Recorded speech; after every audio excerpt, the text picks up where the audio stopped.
प्रभु के नाम की महिमा हो। परमेश्वर के वचन पर मनन करने के लिए एक बहुत ही परिचित भाग को निकालेंगे।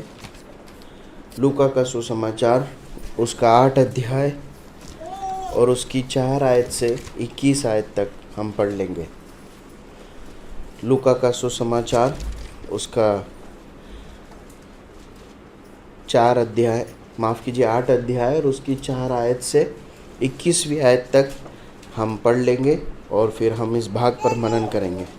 जल्दी से पढ़ने में मदद करें। जब बड़ी भीड़ इकट्ठी हुई और नगर नगर के लोग उसके पास चले आते थे, तो उसने दृष्टांत में कहा कि यदि एक बोने वाला बीज बोने निकला, बोते हुए कुछ मार्ग के किनारे गिरा और लौंदा गिरा और आकाश के पक्षियों ने उसे चुग लिया, और कुछ चट्टान पर गिरा और उपजा, परंतु तरी न मिलने से सूख गया। कुछ झाड़ियों के बीच में गिरा और झाड़ियों ने साथ साथ बढ़कर उसे दबा लिया, और कुछ अच्छी भूमि पर गिरा और उगकर 100 गुना फल लाया। यह कहकर उसने ऊंचे शब्द से कहा, जिसके सुनने के कान हो वह सुन ले। उसके चेलों ने उससे पूछा कि इस दृष्टांत का क्या अर्थ है। उसने कहा, तुमको परमेश्वर के राज्य के भेदन की समझ दी गई है, और पर औरों को दृष्टांत में सुनाया जाता है, इसलिए कि वे देखते हुए भी ना देखें और सुनते हुए भी ना समझें। दृष्टांत का अर्थ यह है कि बीज परमेश्वर का वचन है। मार्ग के किनारे वे हैं जिन्होंने सुना, तब शैतान आकर उनके मन में से वचन उठा ले जाता है कि कहीं ऐसा ना हो कि वे विश्वास करके उद्धार पाएं। शैतान करते हुए हैं कि जब सुनते हैं तो आनंद से वचन को ग्रहण तो करते हैं, परंतु जड़ न पकड़ने से वे थोड़ी देर तक विश्वास रखते हैं और परीक्षा के समय बह जाते हैं। तो झाड़ियों में गिरा वे हैं जो सुनते हैं, पर आगे चलकर चिंता और धन और जीवन की शुभ लीला से फंस जाते हैं और उनका फल नहीं भर सकता। पर अच्छी भूमि में के वे हैं जो वचन सुनकर भले और उत्तम मन में संभाले रहते हैं और धीरज से फल लाते हैं। कोई दिया जला के बर्तन से नहीं भागता और न खाट के नीचे रखता है, परंतु दीवा पर रखता है कि भीतर आने वाले प्रकाश पाए। तो छिपा नहीं जो प्रकट न हो, और न कुछ गुप्त है जो जाना न पा जाए और प्रकट न हो। इसलिए चौकस रहो कि तुम किस रीति से सुनते हो, क्योंकि जिसके पास है उसे दिया जाएगा, और जिसके पास नहीं उससे वह भी ले लिया जाएगा। जिसे वह अपना समझता है, उसकी माता और उसके भाई उसके पास आए थे, भीड़ के कारण उससे भेंट न कर सके। उससे कहा गया, तेरी माता और तेरे भाई बाहर खड़े हुए उससे मिलना चाहते हैं। उसने उसके उत्तर में उनसे कहा, मेरी माता और मेरे भाई ये ही हैं जो परमेश्वर का वचन सुनते और मानते हैं। परमेश्वर अपने वचन के पढ़े और सुने जाने पर आशीष दे, और इन वचनों के द्वारा हमसे बातचीत करें, हमें सिखाएं, और हम इन वचनों पर चल सके। इस बात के लिए, इस प्रार्थना के साथ हम आगे बढ़ेंगे। हमारे लिए बहुत एक परिचित भाग है। हम अनेकों बार इस भाग से सीख चुके हैं, और वरन हम संडे स्कूल में इस भाग के आधार पर बने हुए गीतों को भी गाते हैं। लेकिन परमेश्वर के वचन की ये खासियत है, ये उसकी महत्वता है कि जब भी हम इस पर मनन करते हैं, वो हमसे नए रूप से ताजगी के साथ हमसे बातें करता है और हमें सिखाता है, हमारे साथ व्यवहार करता है। इसीलिए परमेश्वर के वचन को बार बार पढ़ने से भी कभी हम बोर नहीं होते, परंतु हम उससे पोषण को पाते हैं, संतृप्ति को पाते हैं।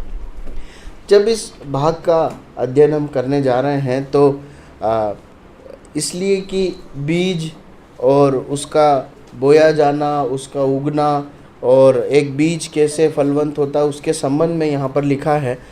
तो जब हम इस अध्ययन में आगे बढ़ेंगे तो अपने मन में एक तस्वीर को रखें, इस प्रकार की एक चित्र को रखें कि बीज कैसा बोया जाता है और कैसे जो है पक्षी बीज चुगते हैं, कैसे जो है वो बड़ा होता है और फलवंत होता है। तो इससे जो आत्मिक पाठ है उसे सीखने में हमें काफ़ी सहायता मिलेगी। अब देखिए, यदि इस भाग को अगर हम ध्यान से पढ़ें तो अगर हम एक परिचय दें तो वो इस प्रकार से दे सकते हैं कि परमेश्वर के वचन के प्रति एक मनुष्य का प्रत्युत्तर बहुत महत्वपूर्ण है। ये भाग हमें सिखाता है।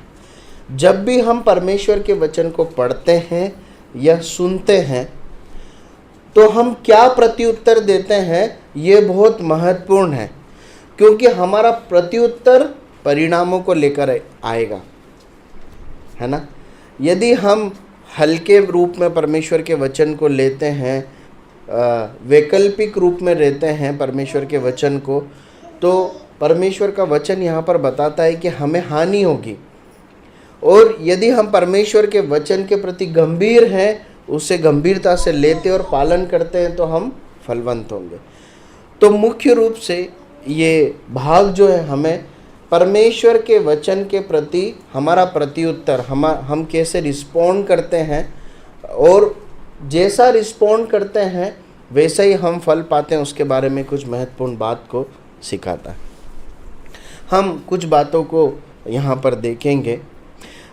हम पहली 3 सच्चाइयों को यहाँ पर देखेंगे, या पहला 3 सिद्धांतों को यहाँ पर देखते हैं, है ना। फिर हम आगे बढ़ेंगे।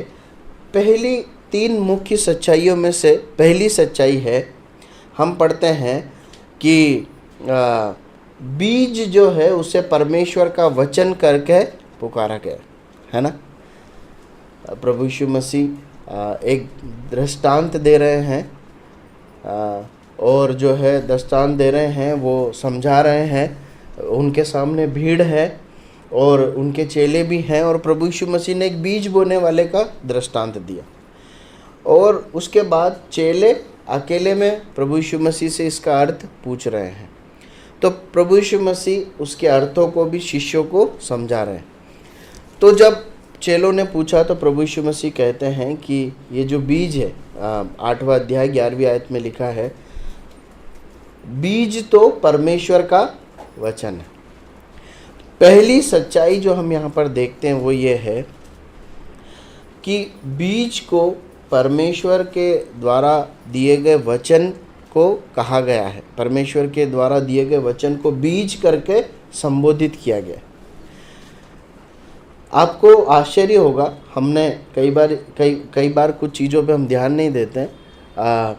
इस दुनिया में केवल परमेश्वर के वचन को ही बीज के रूप में संबोधित किया गया है ना। इस दुनिया में कोई ऐसा कथन नहीं है जिसे बीज के रूप में तुलना करके बोला गया है, संबोधित किया गया है। आप जानते हैं कि ऐसा कुछ नहीं है ना। मैं भी इस बारे में सोच रहा था कि क्या किसी और व्यक्ति के लेखन को, कथन को बीज करके बोला गया है, क्या नहीं बोला गया। केवल परमेश्वर के मुख से निकले वचनों को ही बीज करके बोला गया है। ऐसा क्यों है? क्योंकि बीज में अपने आप में पता है क्या होता है, एक जीवन होता है। बीज में ये सामर्थ्य होती है कि वो कार्य करता है और वो फलवंत होता है। ठीक उसी प्रकार परमेश्वर का वचन के बारे में एक सच्चाई है, सिद्धांत है कि मनुष्य जब उसे अपने अंदर लेता है तो वो उसके अंदर कार्य करता है और उसके जीवन को बदलता है ना। वो उसके अंदर फलवंत होता है। इसीलिए परमेश्वर के वचन को बीज करके पुकारा गया। आप कोई भी पुस्तक उठा के पढ़िए, बाइबल की तुलना में, परमेश्वर के वचन की तुलना में यदि आप किसी भी और पुस्तक को उठा कर पढ़ेंगे तो आप एक बार पढ़ेंगे, आपका मनोरंजन होगा या जानकारी बढ़ जाएगी, बस उतना ही है। लेकिन आप बाइबल को जीवन भर जब पढ़ते रहते हैं तो आप पाते हैं कि वो आपको जो है पोषण दे रही है, वो आपसे बातचीत कर रही है, अलग अलग समय परिस्थितियों में वो आपसे जो है व्यवहार कर रही है। आप उसे जीवंत करके अपने जीवन में अनुभव कर पाते हैं। इसलिए इसे बीज करके कहा गया। दूसरी सच्चाई हम यहाँ पर सीखते हैं कि परमेश्वर का वचन एक बीज है, एक भेद के रूप में है, लेकिन इसे समझने की सामर्थ्य या समझने का अनुग्रह प्रभु यीशु मसीह के शिष्यों को दिया गया है। ये एक सौभाग्य, ये प्रिविलेज है, ये परमेश्वर की ओर से दिया गया है कि परमेश्वर के वचन को उस पर विश्वास करने वाले लोग समझ पाएं। देखिए, पढ़िए 9 और 10 आयत पढ़िए। उसके चेलों ने उससे पूछा कि यह दृष्टांत क्या है। उसने कहा, तुमको परमेश्वर के राज्य के भेदों की समझ दी गई है और औरों को दृष्टांतों में सुनाया जाता है, इसलिए कि वे देखते हुए भी न देखे और सुनते हुए न समझे। देखिए, यहाँ पर दूसरी एक सच्चाई या सिद्धांत को हम देखते हैं कि परमेश्वर के वचन को, ध्यान दीजिएगा, परमेश्वर के वचन को परमेश्वर के लोग ही समझ सकते हैं, ऐसा सिस्टम परमेश्वर ने बनाया है। दुनिया के लोग नहीं समझ सकते। ऐसा क्यों है मालूम है? किसी भी व्यक्ति को परमेश्वर के वचन के भेदों को समझना है, परमेश्वर क्या कहना चाहता है, यदि अच्छे से सुनना और समझना है, तो उसकी प्राथमिक शर्त है कि उसे प्रभु यीशु मसीह पर विश्वास करके परमेश्वर का शिष्य, प्रभु यीशु मसीह का शिष्य बनना पड़ेगा। परमेश्वर ने समान रूप से अपने पुत्र के सुसमाचार द्वारा उद्धार की ज्योति को दुनिया के सामने रखा है ना। जो परमेश्वर का जो बहुत बेसिक आधारिक सुसमाचार है, वचन है, वो दुनिया में सबके सामने समान है। क्या है? कि उसके पुत्र पर विश्वास करो और अपने पापों से मुक्ति उद्धार पाओ। इस बहुत ही थोड़े लेकिन गंभीर महत्वपूर्ण सत्य वचन पर जो लोग विश्वास करते हैं और ज्योति पाते हैं, अब परमेश्वर उन्हें ये देता है कि वो परमेश्वर के राज्य की अनेक बातों को भी समझ पाए। तो हम दूसरी सच्चाई सीखते हैं, वो ये है कि हम सभी को, जिसने प्रभु यीशु मसीह पर विश्वास किया है, उसके राज्य में दाखिल हुए हैं, उन्हें परमेश्वर ये वरदान देता है, ये समझ देता है कि वचन को समझे। इसलिए प्रियो, हमेशा परमेश्वर के वचन को पढ़ते समय मन में विश्वास रखें कि परमेश्वर की ओर से मुझे ये दिया गया है कि मैं इससे समझूं। इस परमेश्वर ज़रूर इससे मुझसे बातें करेगा। देखिए, जब समझने की बात है, इसका मतलब ये नहीं कि परमेश्वर बहुत सीक्रेट्स कुछ खोल कर चीज़ें को बताएगा, परंतु इसका सरल अर्थ क्या है मालूम है? परमेश्वर इस भाग से जो मैं पढ़ने जा रहा हूँ, जो मैं सुनने जा रहा हूँ, मुझे सिखाएगा। मैं क्या सीखूँ, मेरी समझ को बढ़ाएगा ताकि मैं उस पर चल सकूँ। इसका सिंपल अर्थ जो है, सरल अर्थ ये है। अब तीसरी महत्वपूर्ण सच्चाई, आपने कभी सोचा है कि जब परमेश्वर ने ऐसा दिया है तो फिर सब लोग परमेश्वर के वचन को समान रूप से सीख या समझ क्यों नहीं पाते, है ना? अभी हमने देखा कि यहाँ पर परमेश्वर बोल रहा है कि ये समझ तुम्हें दी गई है।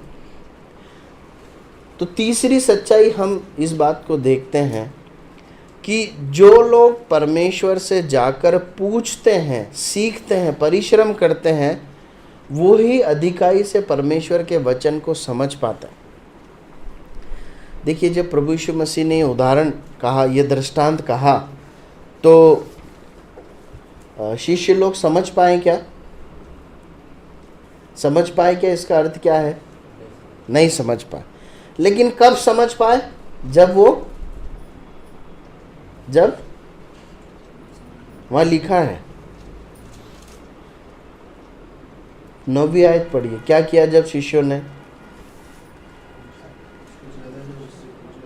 जब चेलों ने जाकर पूछा। देखिए, मैं कब परमेश्वर के वचन को समझूंगा, सीखूंगा, परमेश्वर के वचन की समझ में आगे बढ़ूंगा? जब मैं क्या करूंगा? पूछूंगा। परमेश्वर के पास जाकर मैं परमेश्वर से पूछूंगा, प्रभु मैं ये वचन पढ़ रहा हूँ, आप इसमें से मुझे सिखाइए, मुझसे बातचीत कीजिए, मैं इसे सीखना चाहता हूँ। ये आपने लिखकर जो दिया है ना, ये क्यों लिखा था आपने उस समय पर? आज मेरे लिए इसकी क्या महत्व है? आज इसमें से मैं क्या सीख सकता हूँ? मेरे जीवन के लिए क्या है? ये भाग मुझे समझ में नहीं आता, पिताजी आप मुझे सिखाइए। अगर आप ईमानदारी से ये बात परमेश्वर के सम्मुख बैठकर परमेश्वर से पूछेंगे और इसके लिए और अन्य परिश्रम को करेंगे, परमेश्वर निश्चय आपको इस बात की बुद्धि देगा कि आप परमेश्वर के वचन के भेदों को समझ सकें, शिक्षाओं को समझ सकें और अपने जीवन में लागू कर सकें और दूसरों को भी सिखा सकें। मैं परमेश्वर के कई ऐसे बड़े सेवकों को जानता हूँ जो परमेश्वर के वचन के पंडित विद्वान के समान है, और जब उनकी शारीरिक या सांसारिक शैक्षणिक योग्यता के बारे में मैंने पाया तो ये पाया कि वो लोग, उसमें से कई लोग हैं जो 5वीं तक पढ़े हैं या केवल स्कूलिंग तक जो 10वीं 12वीं तक पढ़ाई होती वो की है, लेकिन परमेश्वर के वचन को बांटने के लिए अनेक अनेक जगहों पर जाकर सेवा करने का उन्हें परमेश्वर ने अनुग्रह दिया। क्यों? क्योंकि उन्होंने परमेश्वर के वचन के साथ परिश्रम किया, परमेश्वर से सीखा है। तीसरी महत्वपूर्ण सच्चाई हम सीखते हैं कि हम पूछेंगे, हम परिश्रम करेंगे, तभी परमेश्वर के वचन को सीख या समझ पाएंगे। ठीक है, अब हम आगे बढ़ते हैं। अब देखिए यहाँ पर परमेश्वर के वचन के फलवंत होने के संबंध में कुछ बातों को बताया गया, और हमने परिचय में इस बात को देखा था कि ये भाग जो हमने पढ़ा है, ये परमेश्वर के वचन के प्रति हमारे प्रत्युत्तर कैसे होंगे वो निर्भर करेगा कि उसका फल कैसा होगा, है ना। ये इस बारे में महत्वपूर्ण बात सिखाता है। इस भाग में हम 4 बातों को देखते हैं जो बीज के फलवंत होने के लिए बहुत आवश्यक है ना। मेरे जीवन में परमेश्वर का वचन कैसे फलवंत होगा? मेरे जीवन में परमेश्वर के वचन को कार्य करने के लिए, मेरे जीवन में परमेश्वर के वचन को फलवंत होने के लिए कौन सी मुख्य रूप से 4 बातें जरूरी है वो हम यहाँ पर सीखते हैं। ठीक है, हम एक एक करके अध्ययन करेंगे। हम पढ़ते हैं उसका 8 अध्याय और 12 आयत को पढ़ लीजिए। मार्ग के किनारे ये वे हैं जिन्होंने सुना, तब शैतान आकर उनके मन में से वचन उठा ले जाता है कि कहीं ऐसा ना हो कि वे विश्वास करके उद्धार पाए। पहली बात, यदि मेरे जीवन में परमेश्वर के वचन को फलवंत होना है तो मुझे परमेश्वर के वचन की रक्षा करना है। आप समझ रहे हैं? यदि मैं चाहता हूं कि परमेश्वर का वचन मुझ में फले, मुझ में कार्य करे, मेरे जीवन को बदले, तो पहली महत्वपूर्ण बात है मुझे बीज परमेश्वर के वचन को संभाल के रखना है, उसकी रक्षा करना है। पहली महत्वपूर्ण बात को सीखते हैं। क्यों रक्षा करना है बताएंगे? वहां लिखा है क्यों रक्षा करना। क्योंकि शैतान क्या करता है? उसे चुरा लेता है। शैतान उसे चुरा लेता है। देखिए, जब भी परमेश्वर का वचन हम सुनते हैं ना, हमारी जिम्मेदारी है कि लापरवाह के साथ ना सुने, परंतु बहुत ध्यान से सुने, है ना। ऐसा कभी नहीं होना चाहिए कि वचन सुन रहे हैं, वचन सुनने बैठे हैं, लेकिन हमारे दिमाग में कुछ और पिक्चरें चल रही है ना। हम बाइबल में देख रहे हैं, शायद जो बोल रहा है उसकी तरफ देख रहे हैं, लेकिन हमारे दिमाग में कुछ और खिचड़ी पक रही है। ऐसा नहीं होना चाहिए। क्या बोला जा रहा है ध्यान से सुनना है,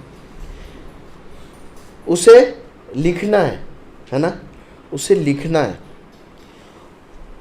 जैसे ही बीज वचन हमारे पास तक पहुंचा, उसे सुरक्षित रखने के लिए कोशिश करना है कि वो शैतान द्वारा चुरा ना ले जाए, है ना। उसे संभाल कर रखना। देखिए, इसके 8 और 5 में पढ़ेंगे ना, तो शैतान कैसे चुराता है वैसा लिखा है। उसके लिए जो तुलनात्मक शब्द प्रभु ने यूज़ किया है वो क्या है?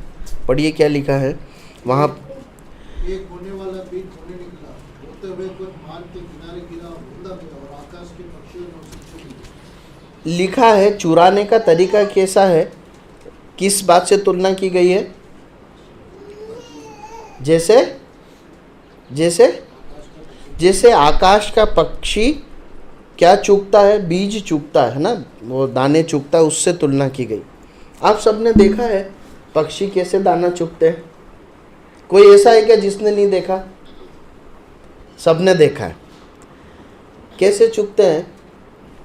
दाना जमीन पे है, पक्षी आता है और बैठता है, चुगता है और तुरंत उठाकर चले जाते हैं। अच्छा, किसी ने ऐसा देखा है क्या कभी कि दाने जमीन के अंदर गड़े हुए है ना, दाने बो दिए, काय के लिए, किस किस चीज़ के लिए बोए हैं बीज को, कि वो उगे है ना, जमीन के अंदर बो दिए, खेत के अंदर। पक्षी आए और हथौड़ी फावड़ा लाए, जमीन में से खोदा और चुग कर उड़ गए। ऐसा देखा किसी ने? नहीं देखा। देखा है क्या कभी? सुना ऐसा? ऐसा होता है कि पक्षी आया, जमीन खोदी और उसमें से दाना चुग लिया, ऐसा होता है क्या? नहीं होता। अगर वचन हमारे जीवन में सतही तौर पर रहेगा ना, तो ही शैतान चुरा पाएगा। जब तक दाना या बीज सतह पर पड़ा है तभी पक्षी चुग सकता है। जमीन के अंदर खोद कर चुराने की ताकत पक्षी में नहीं। ये बहुत बड़ा सिद्धांत है प्रियो। परमेश्वर के वचन को यदि हम सतही तौर पर लेंगे तो वो शैतान चुरा लेगा, लेकिन यदि उसे हम संभाल कर सजो लेंगे, लिख लेंगे, याद कर लेंगे, हम अपने मन में बिठा लेंगे, तो शैतान के लिए चुराना आसान नहीं होगा, नहीं होगा। अच्छा, इसमें एक चीज़ और है, वहाँ पर लिखा है, प्रभु इस प्रकार कहते हैं कि वो तुरंत चुराता है, मतलब पक्षी तुरंत चुग कर भागते हैं। देखिए, यदि हम संभालेंगे नहीं वचन को तो मतलब हम ऐसा सोचे, हाँ ठीक है सुना है, बाद में इसको समझेंगे, वैसा नहीं। तुरंत उसको सुरक्षित रखना, वरना अगर हम सुरक्षित नहीं रखेंगे तो कोई उसे चुरा कर ले जाएगा। प्रभु हमारी सहायता करे कि हम वचनों के साथ बहुत सतही तरह से डील ना करें, व्यवहार ना करें, परंतु वचन को कीमती जानकर तुरंत अपने हृदय में सुरक्षित रखे। ऐसा उपाय करें कि वो हमें याद रहे, हम अच्छे से समझें और बाद में भी दोहरा सकें। तो पहली बात हमने सीखी कि परमेश्वर के वचन को यदि मुझ में फलवंत होना है तो पहली बात जो करना है वो क्या है? वचन की बीज की रक्षा करना, संभालना है। दूसरी बात हम सीखते हैं, उसकी 13 आयत पढ़िए। 13 आयत क्या लिखा है? चट्टान पर के वे हैं कि जब सुनते हैं तो आनंद से वचन को ग्रहण करते हैं, परंतु जड़ न पकड़ने से वे थोड़ी देर तक विश्वास रखते हैं और परीक्षा के समय बह जाते हैं। दूसरी बात हम सीखते हैं, यदि मेरे जीवन में परमेश्वर के वचन को फलवंत होना है, परमेश्वर का वचन मुझ में कार्य होना है, मेरे जीवन को बदलना है, तो दूसरी अनिवार्य बात जो मुझे करना है वो ये है, मुझे बीज अर्थात वचन को बढ़ने में सहायता करना है, या परमेश्वर के वचन या बीज को मेरे अंदर गहराई से कार्य करने का अवसर देना है। दूसरी बात हम सीखते हैं, मुझे वचन को बढ़ने में सहायता करना है, या फिर वचन को गहराई से मेरे अंदर कार्य करने के लिए अवसर देना है ना, उसके लिए प्रयोजन करना है। अब कल्पना कीजिए, एक किसान या कोई भी व्यक्ति जब बीज बोता है, बस बीज बो के छुट्टी हो जाती है क्या? क्या क्या करना पड़ता है? बीज बोने के बाद उसको दबाते हैं, फिर और पानी देते हैं, समय समय पर पानी देना पड़ता है ना। ऐसा नहीं बीज बो दिया वो तो बढ़ेगा, उसका गुण है, ऐसा नहीं होता। उसको सही तरीके से दबाते हैं, मिट्टी का दबाव सही होना चाहिए, फिर पानी देते हैं। एक बार नहीं, बार बार नियमानुसार बार बार देते हैं। कब तक देते रहते हैं? जब तक वो फल जैसा हमें चाहिए वैसा मिल नहीं जाता। और क्या क्या करते हैं? खाद देते हैं, है ना। ये सब करके बीज को बढ़ने में सहायता करना। प्रियो, परमेश्वर का वचन यदि मुझ में बढ़ना है ना, तो मुझे वो बढ़े, वो अपना कार्य अच्छे से कर पाए, इसलिए मेरी जिम्मेदारी है। क्या जिम्मेदारी है?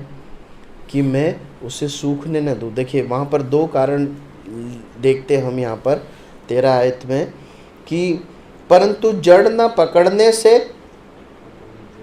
थोड़ी देर तक विश्वास रखते और परीक्षा के समय बहक जाते।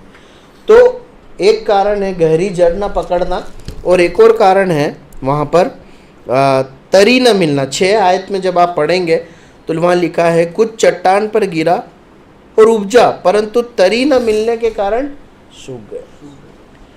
मेरी जिम्मेदारी है कि मैं वचन को तरी दूँ, मतलब वचन को ऐसा एक माहौल दूँ जिससे वो मेरे अंदर बढ़े, उसकी जड़ें गहरी हो। इसलिए चट्टानों को हटाऊं, मेरे हृदय में जो कठोरता है, जो ढिठाई है, उससे मैं मन फिराऊं। आपको मालूम है कई लोग इसलिए परमेश्वर का वचन उनके हृदय में कार्य नहीं करता, क्योंकि उन्होंने अपने हृदय को कठोर कर रखा है। उन्होंने सुन तो लिया कि मुझे यहाँ मन फिराना चाहिए, पर वो मन फिराना नहीं चाहते। उनको समझ में तो आता है कि मेरे जीवन में ये क्षेत्र है जहाँ मुझे परिश्रम करना चाहिए, पर परिश्रम करना नहीं चाहते। वचन कैसे फलवंत होगा? इसलिए थोड़ा सा कार्य तो होता है वचन का। हाँ, वचन कायल करता है, वचन आनंदित कर देता है, कुछ देर के लिए क्षणिक सेटिस्फेक्शन देता है, संतुष्टि देता है, लेकिन जो अंततः फल होना चाहिए वो है नहीं। क्यों? क्योंकि वो सूख जाता है, उसकी जड़ें गहराई तक जाती नहीं। क्या करना जरूरी है? जब परमेश्वर का वचन कुछ कहे, अगर कोई पाप दिखाए, तो मेरी और आपकी जिम्मेदारी है माने, प्रभु मैं इस पाप को मानता हूँ, मैं माफ़ी मांगता हूँ और मैं इसे छोड़ता हूँ, मुझे अनुग्रह दीजिए। परमेश्वर के वचन को लिखिए, घर जाकर दोहराइए, उस पर बैठकर मनन कीजिए, कैसे लागू करूँ मैं।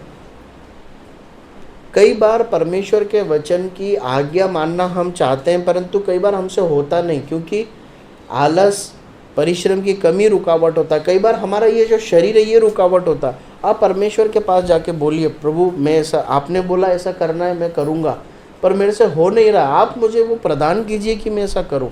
अगर आप ईमानदार है ना और परिश्रम करने के लिए तैयार है, प्रभु आपको देगा। परिणाम क्या होगा? फल निकलेंगे। दूसरी बात हमने देखी, वचन को बढ़ने के लिए हमें अवसर देना, उसको ऐसा माहौल देना और उसे गहराई में कार्य करने के लिए अवसर देना। तीसरी बात को हम सीखते हैं 14 आयत में, पढ़ लीजिए।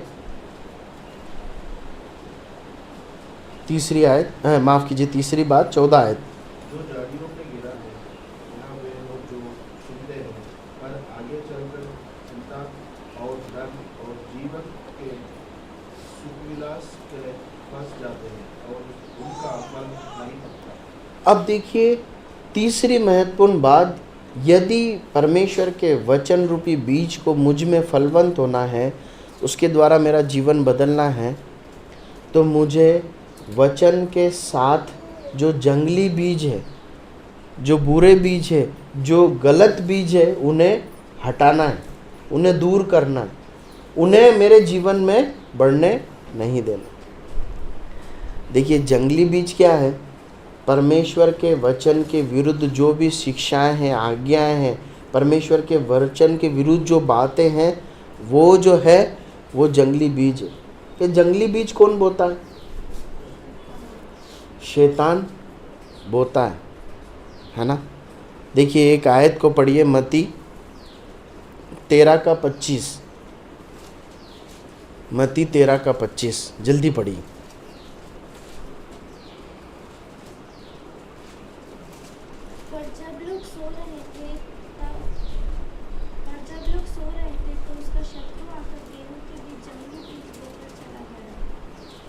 26 भी पढ़ लीजिए। जब अंकुर निकले और बालें लगी तो जंगली दाने के पौधे भी दिखाई दिए। देखिए, अगर जंगली बीज हमारे जीवन में होंगे ना तो जंगली बीज भी बढ़ते हैं, है ना। बीज का गुण है वो बढ़ेगा। अगर अच्छा बीज है तो अच्छा फल आएगा, जैसा बीज है वैसा फल आएगा। देखिए, यहाँ पर लिखा है कि झाड़ियों ने उन्हें बढ़ने नहीं दिया। अच्छा बीज को बुरी झाड़ियों ने बढ़ने नहीं दिया। परमेश्वर के द्वारा बोया गया बीज उत्तम फलों को लाता है, जो मनुष्य को तृप्त करता है, संतुष्ट करता है। शैतान जो बीज बोता है उससे क्या उगता है? झाड़ियाँ उगती है ना। किसी काम की है क्या? नहीं है, वरन कई बार नुकसान का कारण ठहरती, व्यर्थ है। दिखती हरी भरी है लेकिन व्यर्थ है, उससे कुछ प्रयोजन नहीं है। यहाँ पर झाड़ियों को परमेश्वर का वचन किस रूप में बताता है? चिंता, धन, जीवन का सुख विलास, है ना। वहाँ पर लिखा है चिंता, धन, जीवन के सुख विलास में फंस जाते। देखिए, इस धरती पर जीवन जीते जीते धन भी हमारे लिए ज़रूरी है।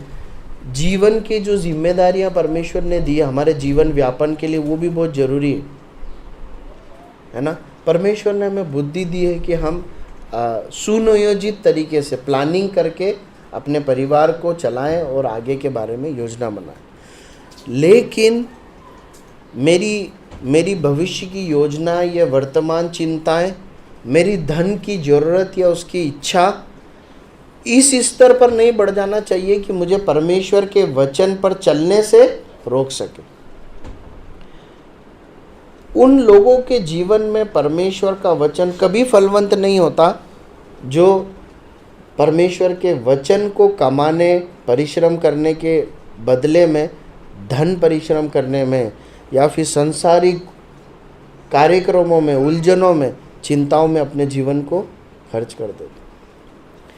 तीसरी महत्वपूर्ण बात हम सीखते हैं, मुझे अपने जीवन से जंगली बीजों को निकालना है। यदि परमेश्वर का वचन मुझ में फलवंत होना है, परमेश्वर का बीज मुझे फलवंत होना है, तो बुरी चीज़ों को, बुरी बातों को मेरे जीवन से दूर होना है। क्योंकि अगर ऐसा नहीं होगा तो वो आगे बढ़ जाएगी और वचन को दबा देगी। चौथी बात हमने देखा था, हम 4 बातों को देखेंगे। चौथी बात 15 आयत पढ़ी। पर अच्छी भूमि में के वे है जो वचन सुनकर भले और उत्तम मन में संभाले रहते हैं और धीरज से फल लाते हैं। चौथी बात हम सीखते हैं कि धीरज के साथ निरंतर परिश्रम करना जरूरी है। यदि परमेश्वर के वचन को मुझ में फलवंत होना है, मेरा जीवन बदलना है, तो धीरज के साथ, है ना, मतलब वचन को समय देना और निरंतर वचन पर बने रहना, चलते रहना बहुत जरूरी है। अब देखिए, जब बीज बोया जाता है कितने दिन लगते हैं बढ़ने में? अगर एक गेहूं का बीज बोएं, आज बोएं, तो क्या आप में से कोई बता सकता है कि कितने दिन में वापस गेहूं की बालियां मिलेगी जिसे हम तोड़ सकें? 90 दिन में। 90 दिन लगते हैं। आज बीज बोया, कल जाकर देखेंगे तो क्या दिखेगा? कुछ नहीं, हमें कुछ नहीं दिखेगा, पर अंदर कुछ हो रहा है क्या? अंदर हो रहा है। आप समझ रहे हैं? वचन भी ऐसे ही कार्य करता है। प्रियो, जो लोग रोज वचन पढ़ते हैं ना, रोज सीखते हैं ना, एकदम से कुछ नहीं दिखेगा, पर धीरे धीरे धीरे धीरे उनकी समझ बढ़ती है, उनका जीवन धीरे धीरे बदलता है, धीरे धीरे परिणाम दिखते हैं। आपको क्या लगता है, आज जो लोग परमेश्वर के वचन की समझ रखते हैं, परमेश्वर का वचन सिखाते हैं और परमेश्वर के वचन पर चलने के कारण परमेश्वर के जीवन की आशीषें उन पर दिखाई देती है। आपको क्या लगता है वो ऐसे कुछ विशेष पैदा हुए थे जो ये सब सीख गए? नहीं। एक समय पर बहुत पहले अकेले में उन्होंने परमेश्वर के वचन को सीखने के लिए अपने आप को झोंक दिया, परिश्रम किया, और उस समय से अभी तक वो वैसा करते हैं। इसलिए परमेश्वर के वचन की समझ, परमेश्वर के द्वारा बदला गया जीवन का फल, परमेश्वर की आशीष हम उनमें देख पाते हैं। मैं आपको एक बात बता दूं कि आप अपनी पढ़ाई में शायद शॉर्टकट करके कभी कभी सफल हो जाए, हमेशा कभी नहीं होंगे। ये याद रखना कि कल एग्ज़ाम है, आज पढ़ा, पास कर लिया।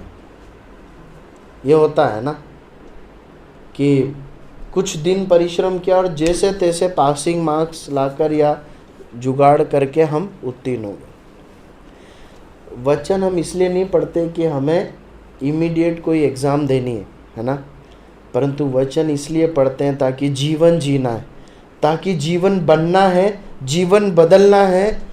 और जो परीक्षा आएगी वो एक टाइम 3 घंटे 1 घंटे की आकर चली नहीं जाएगी। शैतान परखता है और वो बहुत कठिन परीक्षा होती। उसमें वो लोग टिक पाते हैं जिनकी जड़ें जो है वो गहराई तक।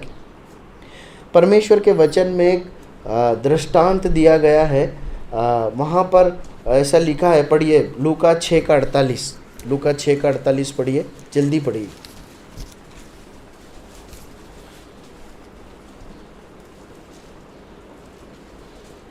वह उस मनुष्य के समान है जिसने घर बनाते समय भूमि गहरी खोदकर चट्टान पर नींव डाली, और जब बाढ़ आई तो धारा उस पर गिरी, परंतु उसे हिला न सकी क्योंकि वो पक्का बना था। देखिए, ये एक बहुत उत्तम उदाहरण यहाँ पर हम देखते हैं। जो परमेश्वर के वचन पर चलता, वो कैसा मनुष्य जिसने चट्टान में भी गहरा खोदा और अपने घर को खड़ा किया। तो जब बाढ़ आई तो क्या है, घर बहा नहीं। परमेश्वर के वचन पर अपनी जड़ों को बहुत मजबूत करना जरूरी है। देखिए, मैं विश्वास करता हूँ कि परमेश्वर ने अनुग्रह से ये वचन हमें दिया। हम कितने वचन सुनते हैं, हम हर रविवार हर शुक्रवार को सुनते हैं, हम पढ़ते हैं। ये सब परमेश्वर हमें देता है, लेकिन हम उसके साथ क्या करते हैं? हमने 4 बातें देखी। अब कुछ अन्य बातें देखकर जल्दी से समाप्त करेंगे, है ना। वचन बढ़ने के लिए 4 महत्वपूर्ण बातें हमने देखी। क्या क्या है, दोहराएंगे जल्दी से।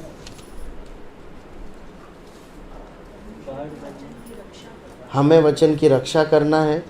दूसरा, हमें वचन बीज की सहायता करना कि वो बढ़े, उसे आवश्यक माहौल देना। तीसरी बात, सच्चे और परमेश्वर के वचन के बीज के अलावा जो बुरी बातें हैं हमारे जीवन से दूर करना, जंगली बीजों को दूर करना। और तीसरी बात, धीरज के साथ निरंतर परिश्रम करना। अब 16 और 17 आयत पढ़िए, जल्दी से हम समाप्त कर देंगे। 16 और 17 आयत। कोई दिया बार के बर्तन से नहीं छिपता और न खाट के नीचे रखता है, परंतु दीवट पर रखता है कि भीतर आने वाले प्रकाश पाए। कुछ छिपा नहीं जो प्रकट न हो, और न कुछ गुप्त है जो जाना न जाए और प्रकट न हो। 18 आयत भी पढ़ लीजिए। इसलिए चौकस रहो कि तुम किस रीति से सुनते हो, क्योंकि जिसके पास है उसे दिया जाएगा, और जिसके पास नहीं है उससे वह भी ले लिया जाएगा जिसे वह अपना समझता है। देखिए, हमने इस बात को देखा 4 बिंदुओं के आधार पर कि मुझ में वचन फलवंत होना है तो मुझे क्या करना है। अब 16, 17 और 18 में हम 2 मुख्य बातों को सीखते हैं। पता है क्या?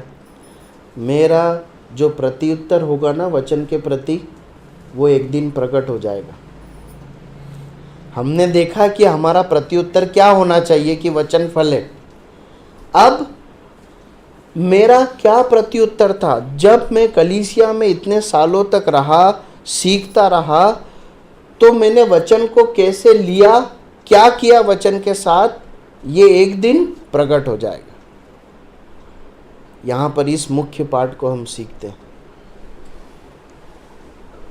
अगर वचन को सुनकर मानकर जीवन को बदलते हुए जो बातों को हमने देखा उसे करते हुए आगे बढ़े, एक लंबा समय के बाद समझ में आ जाएगा कि इसके जीवन से समझ में आ जाएगा कि वचन सुना तो सही पर उस पर चला कि नहीं चला। वचन सुना तो सही, पाया तो नहीं पाया तो सही, पर जीवन बदला कि नहीं बदला, ये एक समय पर जरूर प्रकट हो जाएगा। परमेश्वर के सामने तो सब प्रकट है ही सही, होगा ही सही, लेकिन कलीसिया को परिवार में भी समझ में आएगा कि इसके जीवन में ये सुनता तो रहा, कलीसिया में जाता तो रहा, वचन को शायद याद भी करता रहा, कभी कभी पढ़ते हुए भी दिखा, लेकिन किया क्या वचन के साथ ये पता चल जाएगा। दूसरी बात हम देखते हैं कि जो वचन के प्रति सही प्रत्युत्तर रखते हैं ना, परमेश्वर उन्हें और वचनों को सिखाते हैं। लिखा है जिसके पास है उसे और दिया जाएगा। वचन मिला, वचन को खो दिया, सुखा दिया, चोरी हो गया, कुछ नहीं मिलेगा। लेकिन जिसने संभाला, जिसने उसे बढ़ाने में मदद की, उसे और वचन और नई नई शिक्षा और गहराई के भेद दिए जाएंगे। जिसने एक बीज को पानी देकर खाद देकर बढ़ाया, तो जब बालें निकली तो उसमें एक बीज निकलता क्या? बाले में, गेहूं की बाल में एक बीज निकलता है क्या? नहीं, गुच्छा निकलता है। यही सिद्धांत वचन के साथ भी, जो संभालते, मेहनत करते, परिश्रम करते और वचन भेदों को देता। इसलिए हम देखते हैं कई परमेश्वर के दास लोग गहन अध्ययन भविष्यवाणी की पुस्तकों का करते हैं, ऐसी बातों का अध्ययन करके हमें सिखा पाते हैं जो हमें सीधे सीधे समझ में नहीं आती। क्यों? क्योंकि उन्हें जो बीज मिला ना, उसकी बहुत मेहनत करके रक्षा की है और उसे बढ़ने में परिश्रम किया। आखिरी बात 19 से 21 आयत को पढ़ी, हम समाप्त करेंगे इस आयत को पढ़ के। के कारण उससे भेंट ना कर सके। उससे कहा गया, तेरी माता और तेरी भाई बाहर खड़े हुए तुझसे मिलना चाहते हैं। उसने इसके उत्तर में उससे कहा, मेरी माता और मेरी भाई यही है जो परमेश्वर का वचन सुनते और मानते हैं। मेरी माता और मेरे भाई वो हैं जो परमेश्वर का वचन सुनते और मानते हैं। अंतिम महत्वपूर्ण बात, परमेश्वर के वचन के प्रति मेरा प्रत्युत्तर प्रकट करता है कि मेरा संबंध मेरे परमेश्वर के साथ कैसा है।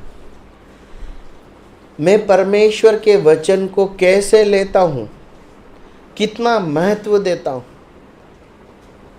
उसके लिए, उसे पढ़ने के लिए कितना समय निकालता हूँ, कलीसिया में जाने के लिए कितना गंभीर, उसको लागू करने के लिए कितना परिश्रम करता हूँ, उसे कितना महत्व देता हूँ, वो ही प्रकट करता है कि मेरा संबंध मेरे प्रभु के साथ, मेरे पिता के साथ कैसा है। कौन है भाई बहन, माता पिता? प्रभु यीशु मसीह बीज का दृष्टांत दे रहे थे। उस बीच में आके किसी ने पूछा, बोला कि तेरे जो है भाई और माता मिलना चाहते हैं। प्रभु ने उसी सब्जेक्ट को कंटिन्यू रखा जो वो सिखा रहे थे और बोला, मेरे भाई और माता वो है जो, कौन है? जो वचन को सुन रहे हैं और जो उस पर चल रहे। प्रियो, ये दावा कि मैं मसीह हूँ, मैं शिष्य हूँ, मैं विश्वासी हूँ, मैं दृढ़ विश्वासी हूँ, मैं बहुत पुराना विश्वासी हूँ, ये सब खोखले हैं यदि वचन पर परिश्रम नहीं है, वचन पढ़ना नहीं है, वचन कोई स्थान नहीं। संबंध को बताता है, कैसे संबंध चल रहा है। आपने इस बात को अनुभव किया होगा, जीवन में ऐसा हम देखते हैं कि संबंध है माँ बाप का, है ना, माता पिता का, पति पत्नी का, बाप बेटी का, है ना, ये संबंध है, भाई भाई का संबंध है, रिश्ता है। परंतु अच्छे संबंधों के साथ जीवन नहीं चल रहा, होता है ना ऐसा। कई बार ये परमेश्वर और विश्वासियों के साथ भी होता है। रिश्ता तो है